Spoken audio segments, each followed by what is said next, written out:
Hi guys. So I was scrolling on Instagram about 2 days ago, and I saw a post.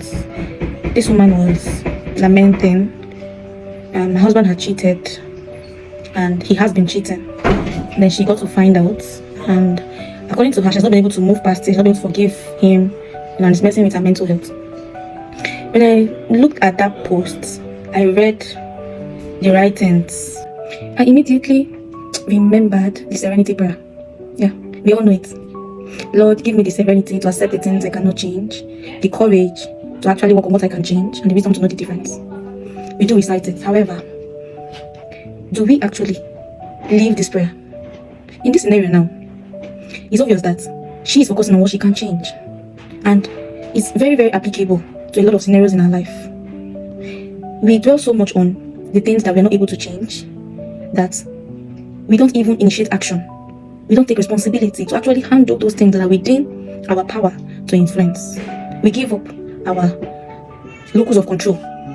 We give it up. We magnify the externals. We magnify things that are way beyond our control. We let it determine our lives. You may be going through a lot of things. You may be in the wrong relationship. You may be in the wrong environment. You might not like your place of work. I mean, your kids might be stopping you, your spouse, your siblings, but you have your own environment inside that environment. You have your own environment inside that environment. Take for example, this woman's scenario now. She's focusing on the fact that her husband cheated. She's focusing on the messages she read, every chat she saw, and all of that, and it's affecting her well-being. Now, what can she actually control in this situation? She can control her thoughts. She can control what she chooses to focus on.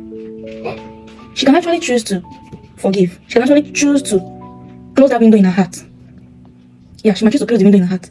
Come to the reality that it has happened, What can I do? Like, I will forge ahead. I will move forward for my kids.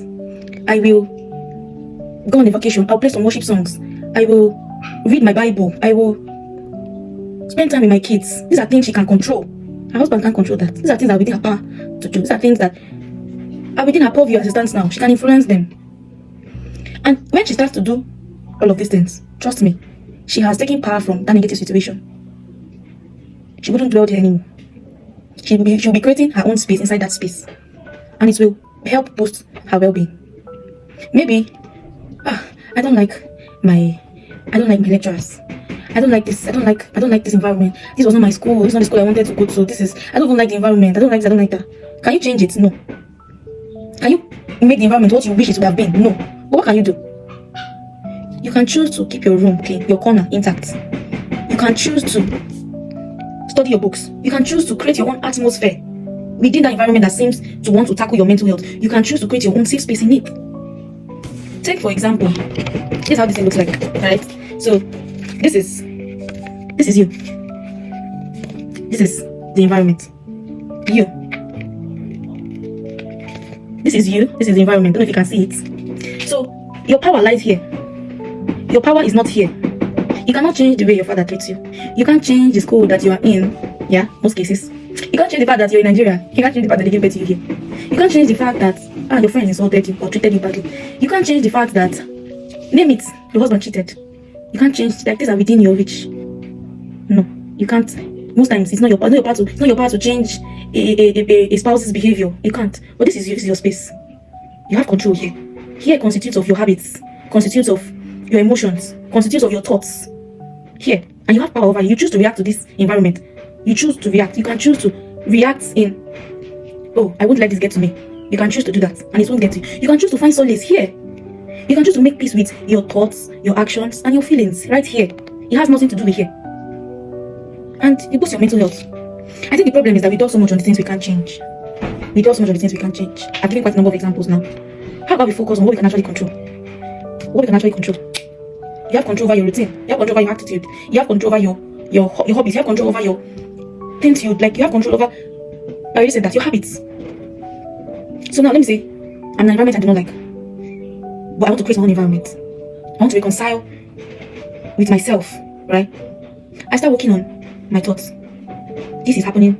I can't change it, and I won't let it affect me. I must be productive regardless. This lecturer might not be teaching me well. A lot of people are saying that they fail this course, but I won't let that affect me. I can do what I need. I will not let it affect what I'm supposed to do. What am I supposed to do? You're supposed to study. You're You're supposed to read. You're supposed to invest time to learn. You're supposed to go on YouTube and search. You're supposed to, in order for you, that's what you can control. You can't control if the lecture comes to class or doesn't come to class. You can't control that. You can't control other people's perspective on the course, but you can control how you choose to see the situation. You can control your habit. You can control what you do with your time. You can control that routine. I can choose to listen to music. I can choose to worship. I can choose to read my Bible. I can choose to do things that restores my sanity instead of dwelling on the things that are contending with it. Your room can be your safe haven. Maybe you're in a family that there's a lot going on. Instead of letting it bother you, you can create your environment inside that environment. You can create your own environment in that environment. You stay inside your room. You create your own safe space there. You organize your stuffs. You organize your bed. Do you understand what I'm trying to say? You're focusing on what you can control.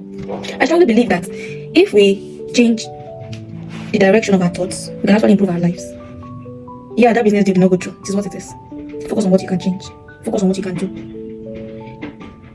Whatever it is, didn't go as expected. It is what it is. Don't let it influence, affect what you can do. Don't let it get into that inner circle. Don't let it get there. Keep it there. It's called external for a reason. Keep it there. Don't let it. You can still control your mental health by controlling that your own environment. Actions like meditation, journaling, restructuring your thoughts, substituting negative thoughts for positive ones. These are within your control. Nobody's going to do that for you. It's within your control to do it. Positive self-talk, reading, taking a break, conversing with a friend, even drinking water, eating. These are things you can control. Managing your home, spending time with your kids. Just do what you can control and leave the rest for God. Now you know better. I hope you do better. Bye.